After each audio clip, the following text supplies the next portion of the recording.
everyone, and welcome back to the Deep Dive. Today we are diving deep into canine gastrointestinal diseases. Fun. Yeah, so we know you guys are probably studying for your boards right now. Veterinary licensing exam. Exactly. So we're going to cover some must-know conditions, diagnostic tips, all that good stuff. Exactly. Think of it as your vet candy Big Five first approach, but with a deep dive twist. Okay. We're going to hit the high yield stuff, but also think about what you're going to see and do in practice. Awesome. Okay, so let's get started. Let's do it. With the mouth. Okay. Which might seem like a strange place to start when we're talking about the GI tract. Right. But dental disease can actually have a huge impact on a dog's overall health. Absolutely. Think of it this way. The mouth is the gateway to the GI tract. Okay. And when you have a buildup of plaque and tartar, Yeah. it's not just about bad breath and tooth loss. Right. Those bacteria can enter the bloodstream and travel to other organs. Oh, wow. So you can end up with problems like endocarditis or even kidney disease. So it's not just about a pretty smile. No. What are some things we should be looking for in a dog that might have dental disease? Well, bad breath is often the first clue. Right. You'll also want to look for red, swollen gums, bleeding from the gums, Okay. any difficulty eating. Oh, yeah. And remember, dental disease can be painful. Yeah, of course. So a dog might be reluctant to eat or chew on toys. That makes sense. Yeah. So if we suspect dental disease, what's the next step? A thorough oral exam is crucial. Okay. And dental radiographs are really helpful to get a good look at the tooth roots and the surrounding bone. Right. Sometimes what looks like simple gingivitis Yeah. is actually a much more serious case of periodontal disease lurking beneath the surface. Oh, so prevention is key here. Absolutely regular brushing, dental chews, Yeah. professional cleanings All that good stuff. can go a long way in preventing those dental disasters. All right, so let's move down the digestive tract to the esophagus. Okay. What are some of the conditions we might encounter there? One condition that comes to mind is esophagitis, Okay. which is inflammation of the esophageal lining. Okay. And this can be caused by a number of things. Yeah. Acid reflux, foreign bodies, Right. even exposure to caustic substances. So acid reflux, like heartburn in people. Exactly, that burning sensation when stomach acid backs up into the esophagus. Right. And then those foreign bodies, like bones or toys, can not only obstruct the esophagus, but they can also irritate and damage the lining, Yeah. leading to inflammation and even perforation. Absolutely. And then those caustic substances, like cleaning products, Right. can cause serious burns if they're swallowed. You got it. So what are some of the signs that we might see that would make us suspect esophagitis? Well, regurgitation is a big one. Okay. Bringing up undigested food or foam soon after eating or drinking. Okay. And then you've got that excessive drooling or pawing at the mouth. Yeah. Signs that something's not right in that esophageal region. Right. And they might be reluctant to eat and Yeah. have pain when swallowing. Exactly. So how would we go about diagnosing esophagitis? Well, I remember from vet school that esophagoscopy is the gold standard. You got a great memory I tried. that allows you to actually visualize the esophageal lining. Right. Take biopsies if needed. And treatment is really about protecting the esophageal lining and addressing that underlying cause. Absolutely. So for acid reflux, we might use medications like proton pump inhibitors to reduce acid production. And foreign bodies, it's all about removing that obstruction endoscopically or surgically, depending on the situation. And don't forget about those caustic substances. Yeah. If a dog has swallowed something potentially caustic, Right. we need to act quickly to neutralize that substance and minimize damage to the esophageal lining. All right, so let's move on to the stomach. Right. One condition that every vet student dreads hearing about is GDV, gastric dilatation volvulus. Commonly known as bloat. Bloat, yeah. This is definitely one of those conditions where minutes matter. Yeah. It's a true surgical emergency. Yeah. So picture this, the stomach fills with gas Okay. and then twists on itself, cutting off blood supply to the stomach and the spleen. Right. It's as terrifying as it sounds. Yeah, and it often affects those big, lovable, deep-chested breeds like Great Danes and standard poodles. Right. And the exact cause is still a little bit of a mystery. That's right. But we do know certain things increase the risk. Eating a large meal quickly. Okay. Exercising right after eating family. Right. And it can happen so fast. So fast. So what are the red flags that scream GDV?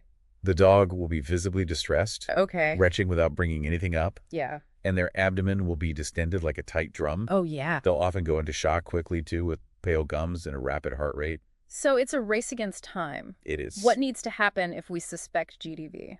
Immediate veterinary attention is crucial. Yeah. We need to get radiographs right away to confirm the diagnosis, and then it's straight to surgery. Okay. We have to decompress that stomach, Wow. untwist it, and perform a gastropexy to suture the stomach to the body wall. Right. To prevent it from twisting again. So it's a major surgery, but it can be life-saving. Absolutely. If it's done quickly. Right.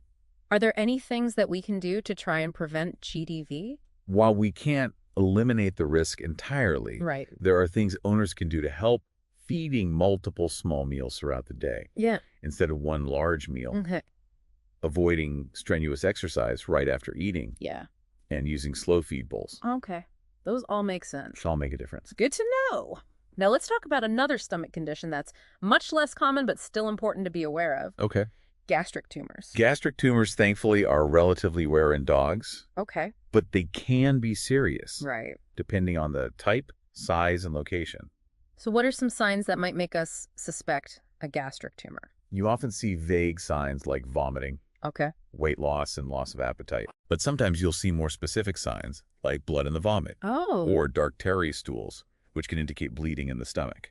And how do we go about diagnosing these tumors? Endoscopy is often the best way to actually see the tumor and take biopsies to confirm the diagnosis. Okay. We might also use imaging like ultrasound to assess the tumor size and location and whether it has spread. And treatment would depend on the type of tumor and how advanced it is? Exactly. If it's caught early and hasn't spread, surgery might be an option. Okay. But for more advanced tumors, chemotherapy or radiation might be necessary. Okay, so let's move on from the stomach and talk about another common cause of GI upset. Okay. Dietary indiscretion. Oh yes, the classic garbage gut. We all know dogs love to eat things they shouldn't. Everything from spoiled food to socks and even rocks can end up in there. Oh my gosh. So what are some signs that a dog might have indulged in a little too much dietary indiscretion? Vomiting and diarrhea are the usual suspects. Okay. And depending on what they ate, you might see abdominal discomfort, Yeah. lethargy, or even more serious signs if there's an obstruction. Right, so taking a good history is important here. Absolutely. We need to know what they ate. Yeah. How much. How long at A that? physical exam and imaging, Right. like radiographs, can help us rule out an obstruction or other complications. And treatment is often supportive. Exactly. So we might withhold food for a bit to rest the GI tract and antiemetics to control vomiting. That's right. And prevention is key. Absolutely. Vet-proofing the house. Yeah. Keeping those tempting items out of reach. Can save a lot of tummy trouble. For sure. All right, so now moving on to the liver. Okay. We have a few conditions that can cause problems with bile flow. Right. Let's start with cholangitis and cholangiohepatitis. Okay. Those sound pretty intimidating. They do. What exactly are we talking about here? Well, it all starts with inflammation. Okay. Cholangitis is inflammation of the bile ducts. Okay. Those little tubes that carry bile from the liver to the gallbladder and intestines. Right. Cholangiohepatitis is when that inflammation spreads to involve the liver itself. So picture those bile ducts getting irritated and swollen. What would cause that kind of inflammation? A few things, actually. Okay. Bacterial infections are common culprits, Okay. but sometimes it's the dog's own immune system attacking the bile ducts. And what kind of signs would we see in a dog with cholangitis or cholangiohepatitis? Jaundice is a classic sign. Okay. That yellowish tint to the skin and whites of the eyes. Right. That happens because the bile, Yeah. which normally helps break down waste products, Yeah. isn't flowing properly. So it's like a plumbing problem in the liver. That's a great way to think about it. Thanks. And along with the jaundice, you might see vomiting, Okay. lethargy, and abdominal pain, Yeah. especially in the upper abdomen where the liver is located. So if we suspect one of these bile duct conditions, what's our next move? Ultrasound is our best friend here. Okay. It's the gold standard for visualizing the bile ducts and seeing how inflamed they are. And how do we treat these conditions? Treatment depends on the cause. Okay. If it's a bacterial infection, we'll use antibiotics. Right. But if the immune system is the culprit, we might need to use immunosuppressive drugs. Okay, so we've tackled cholangitis and cholangiohepatitis. Let's move on to another bile-related condition. Okay. Cholecystitis. Cholecystitis. What's the story with this one? So cholecystitis is inflammation of the gallbladder, Okay. that little sac that stores bile. Right. Again, bacterial infections are often the main offender. And this one can get pretty serious, right? Yeah. I remember learning about gallbladder rupture being a potential complication. You're absolutely right. If that gallbladder gets too inflamed and filled with pus, it can burst. Oh, wow. which is a life-threatening situation. So catching it early is key. Yes, it is. So what should we be looking for in a dog that might have cholecystitis? Think acute abdominal pain. Okay. The dog might even be hunched over in that classic prayer position. Yeah. You might also see vomiting, fever, and jaundice. And ultrasound is our go-to again. You got it. Okay. We're looking for thickening of the gallbladder wall, Yeah. any distension, or even the presence of sludge in the bile. Right. And to confirm that bacterial infection, Yeah. we'll want to culture a sample of that bile. And treatment is going to depend on how severe that infection is. Exactly. If it's a straightforward bacterial infection, Yeah. we'll hit it hard with antibiotics tailored to whatever bugs we find in the bile culture. But if it looks like the gallbladder might rupture, surgery's on the table. Exactly. In those cases, a cholecystectomy, Right. removing the gallbladder entirely, Right. is often the best course of action. Okay, let's talk about another culprit that can cause trouble in the biliary system. Okay. Biliary obstruction. Biliary obstruction is essentially a traffic jam in the bile highway. Okay. Something is blocking the flow of bile from the liver to the intestines. And that can be caused by a whole range of things, right? Yeah. Stones, Stones. tumors, Tumors. even pancreatitis. Pancreatitis, you're spot on. And because that bile can't get where it needs to go, Right. it backs up, Backs up. leading to problems like liver damage and jaundice. Exactly. So persistent jaundice is a major red flag. Absolutely. Yeah. You might also see abdominal pain, Okay. vomiting, even pale stools, because the bile isn't making it into the intestines Yeah. to give the feces its normal color. Right. And long-term, that bile backup can cause even more serious consequences, like liver dysfunction. Exactly. So how do we untangle this biliary traffic jam? Well, I'm guessing ultrasound is our trusty roadmap again. You're catching on. I'm trying. It helps us see if the bile ducts are dilated and gives us clues about what's causing the obstruction. Okay. For tricky cases. Yeah. We might even use a CT scan to get a more detailed picture. So treatment is all about removing that roadblock. Precisely. So if it's a stone, surgery is often the way to go. If it's a tumor, we might need to get creative stents to prop open the bile duct, or even bypass procedures. And if pancreatitis is the culprit, Yeah. managing that inflammation becomes the top priority. Okay, this is all incredibly helpful now. Before we move on from the gallbladder, we have to talk about gallbladder mucosal. Oh.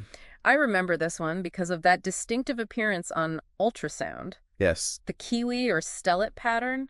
That's a memorable one. It is. Essentially, it's a buildup of thick mucus-like bile within the gallbladder. Okay. And just like with cholecystitis, if we don't catch it, that gallbladder could rupture. Yeah.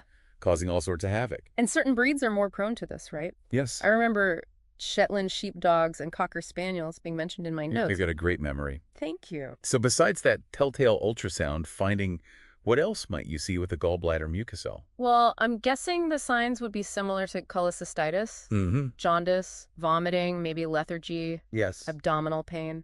You're right on the mark. Okay. You might also see a loss of appetite. And blood work might show elevated liver enzymes and bilirubin levels. And treatment, I'm guessing surgery is the usual approach here. You're exactly right. Surgical removal of the gallbladder is typically the most effective way to prevent rupture. Right. And those nasty complications that can come with it.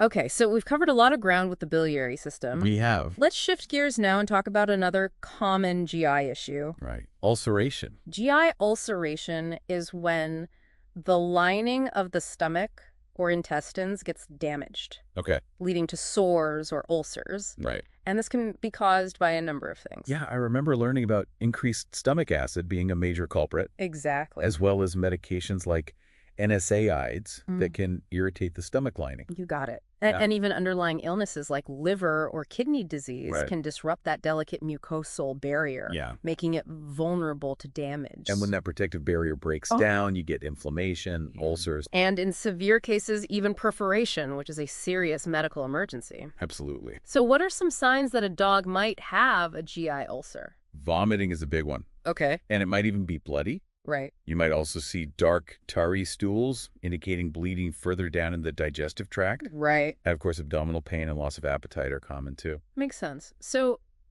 how do we diagnose and treat these ulcers? Endoscopy or imaging are crucial for visualizing those ulcers and confirming the diagnosis. Okay. Treatment typically involves medications to protect the stomach lining and reduce acid production. And, of course, addressing any underlying causes. Right. So if the dog is on NSAIDs Yeah. that are contributing to the problem, we'd need to find alternative pain management options. Exactly. And in cases of perforation, surgery is often the only way to repair the damage. Okay, let's talk about a viral infection that can hit dogs hard, especially puppies. Okay. Canine parvovirus. Yes.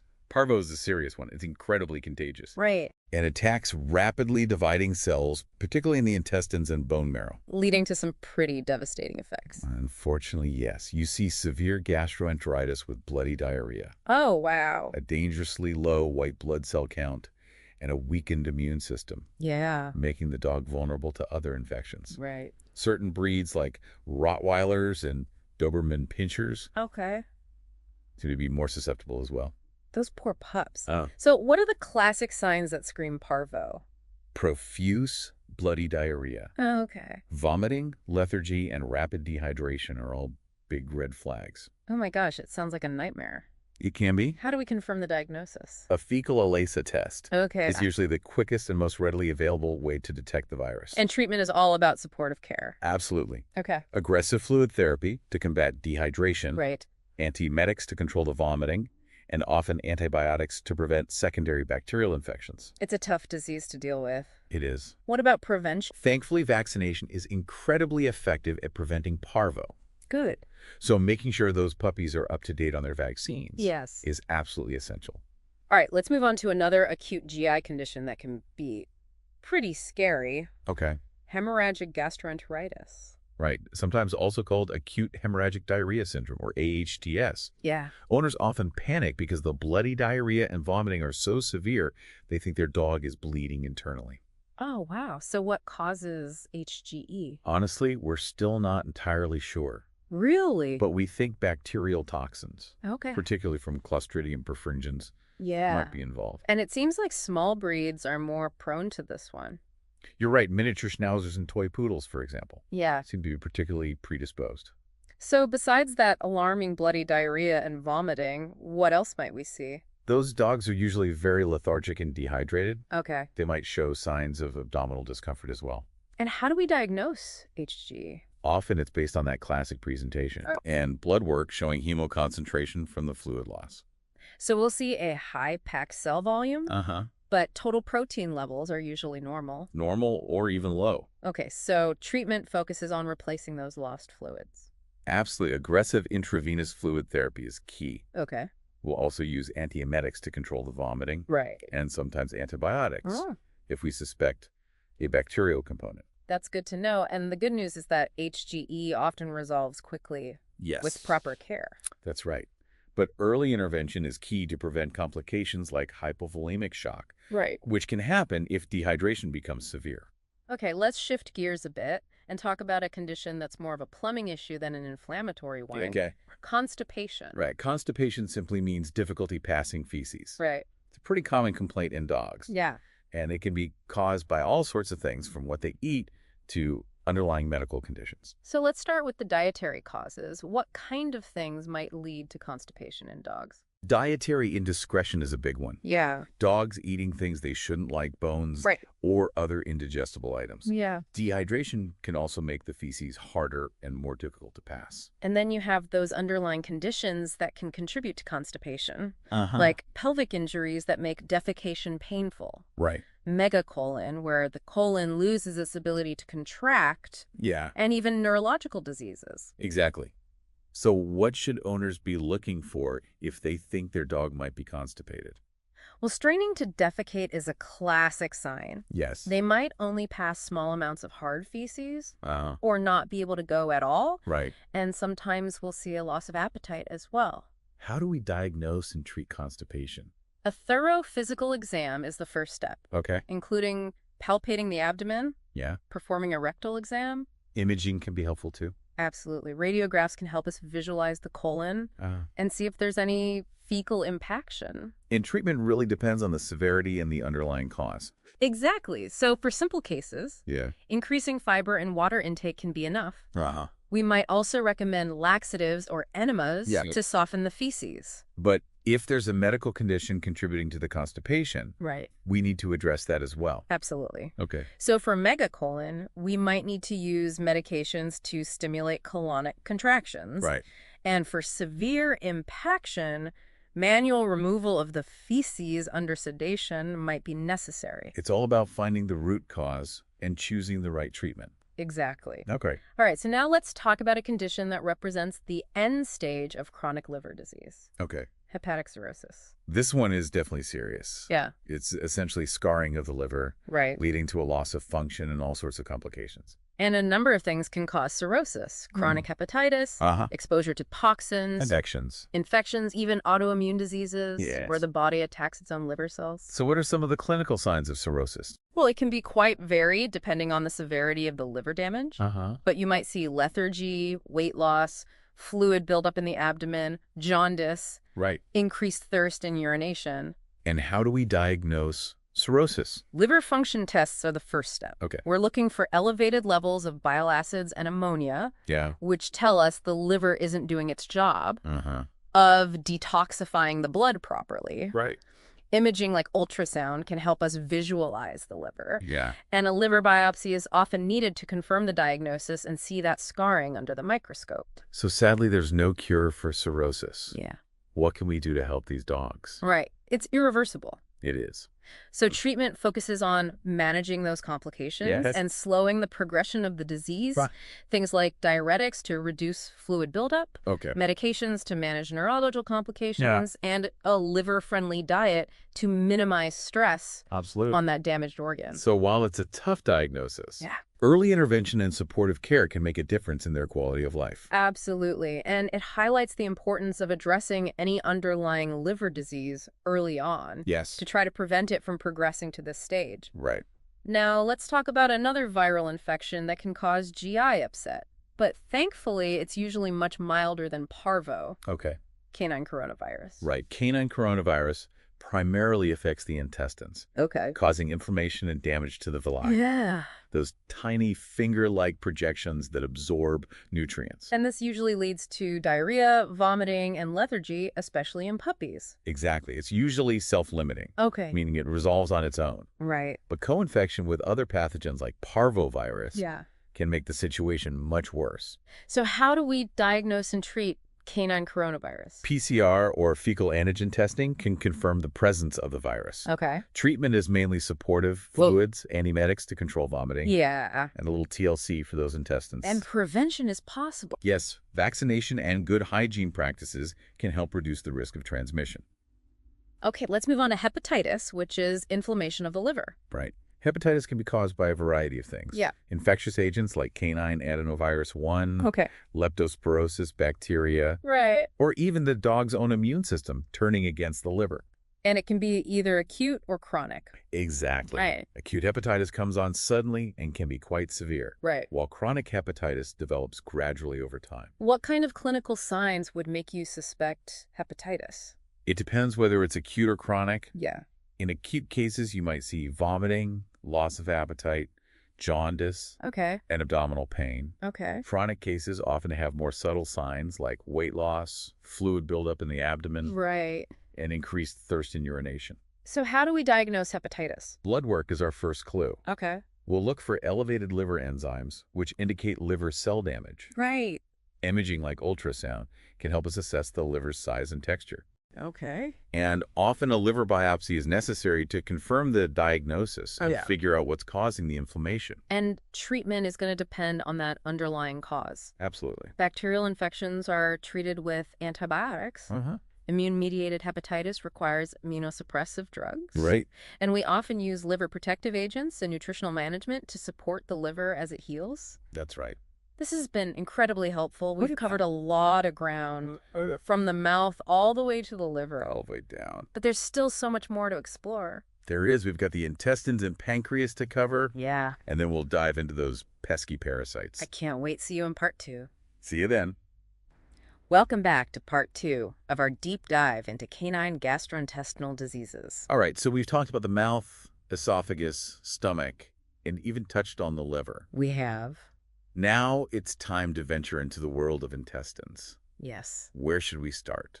Let's tackle inflammatory bowel disease. Okay. Or IBD. IBD. This one can be a real head-scratcher. Yeah. Because it's not a simple infection. Right. But rather a chronic inflammation of the GI tract. Okay. Driven by the dog's own immune system. So it's like the immune system is attacking the intestines. Exactly. And the tricky part is that the exact cause of IBD is often a combination of things. Okay. Genetics, dietary antigens, yeah, and changes in the gut microbiome can all play a role. So it's a bit of a detective game to figure out what's going on. It is. What kind of signs would make you suspect IBD? You'll typically see chronic GI signs that just don't respond to usual treatments. Okay. Think persistent diarrhea, vomiting, weight loss. Even though they're eating well, sometimes even changes in appetite. And I remember from vet school that diagnosing IBD can be a real process of elimination. You're absolutely right. You have to rule out all those other potential causes. Not parasites, infections, or other conditions that can mimic IBD. Before landing on IBD. Once those are ruled out, we often recommend an endoscopy. Okay. To visualize the lining of the GI tract and take biopsies. And those biopsies are examined under a microscope. Yes. To look for signs of inflammation. Exactly. We're looking for those inflammatory cells infiltrating the lining of the gut. Okay. And we'll also check for changes in the structure of the intestinal lining. Yeah. Like villus atrophy or crypt hyperplasia. So once we've confirmed IBD, how do we go about managing this chronic inflammation? Dietary management is often the cornerstone of treatment. Okay. We'll recommend hypoallergenic or hydrolyzed diets. Okay. Which are specially formulated to minimize the risk of triggering an immune response. So it's kind of like finding the food that their immune system can tolerate. That's a great way to put it. Thanks. And in addition to diet, we often use medications to manage the inflammation and control symptoms. So I remember learning about corticosteroids being used in IBD cases. Are there other medications that we might use? Definitely. We might also use other immunosuppressive drugs, as well as medications to control diarrhea or vomiting. Right. Depending on the individual dog's needs. And what about probiotics? Could those be helpful in managing IBD? Probiotics can definitely play a role. Okay. IBD is often associated with changes in the gut microbiome. Right. That community of bacteria living in the intestines. Yeah. Probiotics can help restore a healthy balance of bacteria. Okay. Which can improve digestion and reduce inflammation. So it's a multifaceted approach. It is. To managing this complex condition. Yes. Now let's switch gears and talk about some of the other conditions that can affect the intestines. Okay. One that comes to mind is intussusception. Intussusception. This one always sounded a bit scary to me. It's definitely a serious condition that requires prompt attention. Yeah. Imagine this. A portion of the intestine telescopes into an adjacent section. Okay. Like a sock turning inside out. Oh my gosh, that sounds painful. It can be. So what causes this to happen? It's often secondary to things that increase intestinal motility, meaning the intestines are contracting more forcefully or frequently. Okay. Things like parasites, intestinal inflammation, or even tumors can be underlying triggers. And what kind of signs would we see in a dog with intussusception? Vomiting is common, as is diarrhea. Okay. You might also see abdominal pain, lethargy, and a decreased appetite. So how do we diagnose this condition? Ultrasound is our go-to imaging tool here. Okay. It can show that classic target-like appearance of the affected intestine, which helps us make the diagnosis. And treatment is surgical. Surgery is essential to correct the intussusception. Wow. We'll either manually reduce the telescoping, or if the affected section of intestine is too damaged, we might need to remove it. So early intervention is critical. It is. The longer the intussusception goes untreated, the greater the risk of complications. Absolutely. What about foreign bodies in the intestines? We talked about those in the stomach. But they can get lodged further down the digestive tract, too. Absolutely. Dogs will eat just about anything. Yeah. Toys, bones, rocks, socks, you name it. It's probably been found in a dog's intestine. What are some signs that might make you suspect a foreign body in the intestines? Similar signs to what we see with intussusception, actually. Vomiting, loss of appetite, abdominal pain. Yeah. You might also see diarrhea, lethargy, straining to defecate, or even blood in the stool. So how do we diagnose an intestinal foreign body? Radiographs are a good starting point. Okay. We can often see those foreign objects on x-rays, especially if they're made of metal or bone. Yeah. But sometimes they're not visible on x-rays, so we might need to use other imaging like ultrasound or endoscopy. And treatment depends on the location of the foreign body and what it's made of. Exactly. If it's small and hasn't caused a blockage, it might pass on its own. Okay. But if it's causing an obstruction or if there's a risk of perforation, we'll need to surgically remove it. Okay, now let's talk about the pancreas. It's a small organ, but it plays a big role in digestion. It sure does. Right. The pancreas produces digestive enzymes that help break down food. Yeah. And it also produces hormones that regulate blood sugar. One pancreatic condition we hear about a lot is pancreatitis. Pancreatitis is essentially inflammation of the pancreas. Okay. Imagine those digestive enzymes, which are normally inactive until they reach the intestines. Yeah. Starting to activate prematurely within the pancreas itself. So it's like the pancreas starts to digest itself. Ouch. What causes that to happen? A lot of things can trigger pancreatitis. Yeah. High-fat meals are a common culprit. Okay. Think table scraps or that Thanksgiving turkey skin. Oh, yeah. But certain medications, okay, trauma to the abdomen, right, and even hormonal imbalances can also play a role. So what are some signs that might make you suspect pancreatitis? Abdominal pain is a hallmark sign, often severe. Okay. The dog might be hunched over, reluctant to move, or even vocalizing in pain. Vomiting is also common, as is loss of appetite, lethargy, and fever. So it sounds pretty miserable. It can be. How do we diagnose pancreatitis? Blood work is our first clue. Okay. We'll look for elevated levels of pancreatic enzymes like lipase and amylase. Right. Imaging like ultrasound can help us visualize the pancreas and look for signs of inflammation. And treatment focuses on giving the pancreas a break. Exactly. We'll often recommend withholding food and water for a period of time to rest the pancreas. Right. Intravenous fluids are crucial to combat dehydration. Yeah. And we often use pain medications and antiemetics to control vomiting. Once they're feeling a bit better, what kind of diet do we recommend? We'll slowly reintroduce food, starting with something bland and low-fat to minimize stress on the pancreas. And while we're on the topic of the pancreas, let's talk about another condition. Okay. Exocrine pancreatic insufficiency. Wow. Or EPI. EPI is a chronic condition where the pancreas doesn't produce enough of those digestive enzymes. Right. We talked about. So instead of digesting itself, it's not digesting food properly. Exactly. And that can lead to all sorts of problems. So the food isn't getting broken down and absorbed. Exactly. What kind of signs would we see in a dog with EPI? Chronic diarrhea is a hallmark of EPI. Okay. The stool is often voluminous, pale and greasy, and it can have a really foul odor. Oh, yuck. Because those undigested fats are passing right through. I bet those dogs are also hungry all the time. Yeah. But they keep losing weight because they're not absorbing those calories and nutrients. You're exactly right. And you might see other problems too. Yeah. Like a poor coat, dry skin. Right. Even behavioral changes because of those nutritional deficiencies. So how do we diagnose EPI?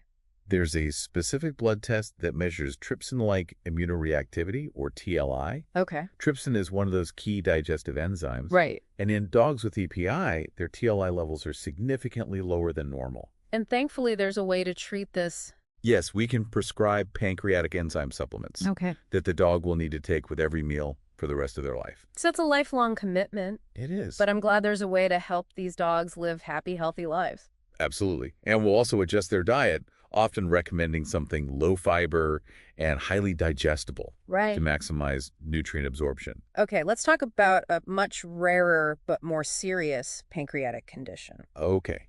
Exocrine pancreatic tumors. These are thankfully uncommon, but they tend to be very aggressive. What kind of problems can these tumors cause? They can cause problems both locally within the pancreas and systemically throughout the body. Okay. Locally, they can invade surrounding tissues, right, causing pain and obstruction. Yeah. And systemically, they can release hormones that disrupt normal bodily functions.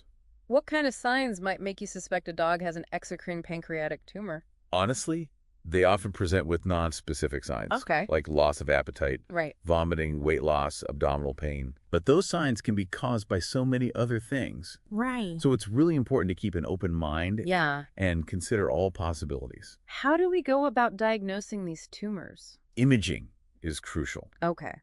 Ultrasound can often detect a mass in the pancreas. Okay. And CT scans can give us even more detail about the tumor's size and location, as well as whether it's spread to other organs.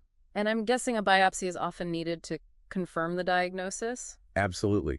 We need to look at the tumor cells under a microscope to determine the type of tumor and its grade, which helps us predict how aggressive it's likely to be. And unfortunately, treatment options are limited for these types of tumors. You're right. If the tumor is caught early and hasn't spread, surgical removal might be an option. Okay. But it's a complex surgery with significant risks. Right. And even with surgery, the prognosis is often guarded because these tumors tend to recur. Okay, now let's shift gears and talk about a condition that involves abnormal blood flow. Okay. Portosystemic shunts, or PSS. Can you explain what those are? A portosystemic shunt is a vascular anomaly where blood bypasses the liver. Okay. Imagine a detour on a highway. Okay. Instead of flowing through the liver to get filtered, the blood takes a shortcut. And why is that a problem? What does the liver do that's so important? The liver is like the body's detoxification center. Okay.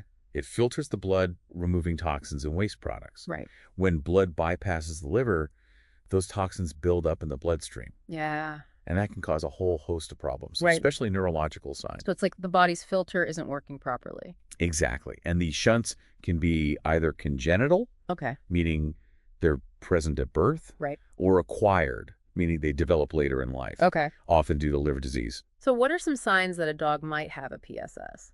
They often show signs of hepatic encephalopathy, Okay. which is essentially brain dysfunction caused by that toxin buildup. Right. We might see seizures, head pressing, Yeah. disorientation, even coma. Oh, They might also have stunted growth, urinary tract problems, right. and gastrointestinal signs like vomiting and diarrhea. And I remember learning about a specific type of crystal that can be a clue for PSS. You're thinking of ammonium biurate crystals in the urine. Yeah. You've got a great memory. Thanks. These crystals form because the liver isn't breaking down ammonia properly. Right. And ammonia is a byproduct of protein breakdown. So it's another sign that the liver isn't doing its job. Exactly. So how do we diagnose PSS? Well, I'm guessing blood work is a good starting point to look for signs of liver dysfunction. You're right on track. We'll look for elevated levels of bile acids and ammonia. Okay. Imaging is also crucial. Yeah. Ultrasound can sometimes detect the shunt itself. Okay. But other imaging modalities might be needed to visualize that abnormal blood flow. And treatment depends on the type of shunt and how severe it is. Absolutely. For many shunts, especially those that are congenital, surgery is the gold standard. Okay. We essentially close off that abnormal blood vessel, forcing the blood to flow through the liver as it should. Right. But for some shunts, especially those that are required medical management, might be the best option. So what does medical management for PSS involve? It typically includes medications to reduce ammonia levels in the bloodstream. Okay. And a low-protein diet to minimize the amount of ammonia being produced in the first place. So even though it's not a cure, right, medical management can help control the symptoms and improve quality of life. Absolutely. Wow. We've covered a lot of ground with intestinal and pancreatic conditions. We have. I'm starting to feel like a GI expert. You're doing great, but there's still more to explore. Oh, no. We need to talk about those pesky parasites that can wreak havoc on the GI tract. Let's save those creepy crawlies for part 3. Go. Join us next time for the final installment of our Canine GI Deep Dive. Welcome back to the final part of our Canine Gastrointestinal Deep Dive. We've covered a lot of ground already, from dental disease to pancreatitis and portosystemic shunts. But no discussion of canine GI health would be complete without talking about parasites. I know our listeners prepping for their licensing exams, so let's focus on those high-yield facts. Yes. They'll need to ace those parasite questions, ready to dive into the world of worms and protozoa. Absolutely. Let's start with a group of parasites that are incredibly common, especially in puppies. Okay. Roundworms. Roundworms. I remember those from vet school, specifically Toxocara canis and Toxoscaris leonina. Those names always sounded like spells from Harry Potter. They do have a bit of a magical ring to them. They do. But unfortunately, the effects of roundworms are anything but magical for our canine patients. Right. So how do puppies typically get infected with these roundworms? They can pick up roundworm infections in a few different ways. Okay. They can ingest infective eggs from the environment. Okay. They can be infected through their mother's milk. Right. And even before birth, through the placenta. Wow, so those puppies are really vulnerable. They are. What kind of problems can roundworms cause? They can cause a whole range of issues. Okay. From mild symptoms like diarrhea and vomiting, to more serious problems like weight loss, a pot-bellied appearance. Yeah. and even intestinal blockage in severe cases. Wow. And in rare instances, those larvae can migrate to other organs, like the lungs or eyes, causing even more serious complications. So regular deworming is crucial for puppies. Absolutely. We typically recommend deworming puppies every 2 to 3 weeks until they're about 3 months old, and then monthly thereafter. And how do we diagnose a roundworm infection? Fecal flotation is the gold standard test. Okay. We're looking for those characteristic roundworm eggs under the microscope. And once we've diagnosed a roundworm infection, how do we treat it? We typically use an anthelmintic medication like pyrantel pimodate or fenbendazole. Okay. These medications are very effective at killing those adult worms. All right, let's move on to another intestinal parasite that can cause big problems, especially in young dogs. Okay. Hookworms. Hookworms like Ancylostoma caninum and Uncinarius stenocephala are nasty little bloodsuckers. They are? They attach to the lining of the small intestine. Okay. And feed on the dog's blood. So they're literally stealing the dog's blood. They are. It can be very serious, especially for puppies. Yeah. Hookworm infections can lead to anemia, weakness, pale gums, and even death in severe cases. And just like roundworms, those puppies can get infected in multiple ways. They can ingest larvae from the environment, be infected through their mother's milk, and those larvae can even penetrate the skin directly. So it's important to be aware of those environmental risks, especially in areas where hookworms are prevalent. Absolutely. And remember, those clinical signs can range from mild diarrhea to severe anemia. Right. So we need to be vigilant. So how do we diagnose and treat hookworm infections? Fecal flotation is our go-to diagnostic test again. Okay. And we'll be looking for those characteristic hookworm eggs under the microscope. Treatment typically involves an anthelmintic medication like fenbendazole or milbemycin oxime to kill those blood-sucking worms. And regular deworming is essential for prevention. Absolutely. And just as important is keeping those puppies away from contaminated soil or areas where other dogs have defecated. Okay, what about whipworms? Remember those being a bit tricky to diagnose? You're right. Whipworms can be a bit more challenging. Yeah. They live in the large intestine. Specifically the cecum and colon. Right. And they can cause inflammation and irritation. Leading to bloody diarrhea and mucus in the stool. And those whipworm eggs are notoriously tough. They are. And can survive in the soil for years. That's right. They're incredibly hardy. Making them a challenging parasite to control. And as you mentioned, diagnosis can be tricky. Because those eggs don't always show up on routine fecal flotation tests. So what do we do if we suspect a whipworm infection? We might need to use a special technique called fecal sedimentation, or a fecal centrifugal flotation, to concentrate those eggs and make them easier to spot under the microscope. And once we've diagnosed a whipworm infection, how do we treat it? We typically use an anthelmintic medication like fenbendazole or fibantel, which effectively targets those whipworms lurking in the large intestine. And because those eggs can stick around the environment for so long, we often need to treat multiple times. Exactly. Treating multiple times, several weeks apart. Helps ensure that we're killing any newly hatched larvae and breaking that cycle of infection. Okay, let's shift gears a bit and talk about a group of parasites that are a bit different from those worms. The protozoan parasites. Right, we're talking about those microscopic critters like Giardia and Coccidia. They can cause a lot of trouble, especially in puppies and young dogs. Giardia, or specifically Giardia intestinalis, is a common cause of diarrhea. It is. Right? Especially in dogs who drink from contaminated water sources. You're exactly right. It's a flagellated protozoan parasite that lives in the small intestine, and it can be quite a nuisance. What about Coccidia? What's the story with those protozoa? Coccidia, like Isospora and Eimeria species, are intracellular parasites, meaning they live inside the cells of the intestinal lining. They can also cause diarrhea, which can be watery or even bloody, especially in puppies. So both Giardia and Coccidia can cause diarrhea in dogs. How do we differentiate between the two? Fecal examination is key. But instead of looking for eggs, we're looking for cysts or oocysts, which are the infective stages of these parasites.